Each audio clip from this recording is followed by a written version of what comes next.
ഒരുപാട് പേര് എന്നോട് ആവശ്യപ്പെട്ട റെസിപ്പിയാണ് ഇന്ന് ഞാൻ ഷെയർ ചെയ്യുന്നത്. അപ്പം നിങ്ങളൊന്ന് ട്രൈ ചെയ്ത് നോക്കിയ ശേഷം ഫീഡ്ബാക്ക് കൂടി തരണേ. 3.5 കപ്പ് പച്ചരി ഞാനിവിടെ എടുത്തിട്ടുണ്ട്. ഇഡ്ഡലി റൈസ് വേണമെങ്കിൽ നിങ്ങൾക്ക് എടുക്കാം. പിന്നെ 1/2 കപ്പ് പുഴുക്കലരി. ഇത് അരി പ്രത്യേകവും ടോട്ടൽ 4 കപ്പ് അരിയാണ്. 1 കപ്പ് ഉഴുന്നും 1 ടേബിൾ സ്പൂൺ ഉലുവയും കൂടി സെപ്പറേറ്റ് ചെയ്ത് നമുക്ക് നന്നായിട്ടൊന്ന് കഴുകിയ ശേഷം വെള്ളം ഒഴിച്ച് 6 തൊട്ട് 8 മണിക്കൂർ വരെ കുതിരാൻ വെക്കണം.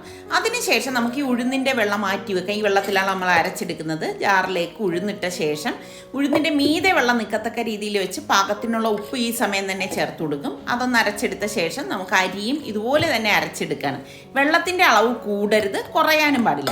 പിന്നെ കൈകൊണ്ട് നന്നായിട്ട് അടിച്ച ശേഷം 6 തൊട്ട് 8 മണിക്കൂർ വരെ അത് പൊങ്ങാൻ വെക്കണം. അപ്പോഴേക്ക് മാവ് നല്ല ഫ്ലഫി ആയിട്ട് വന്നിട്ടുണ്ടാവും.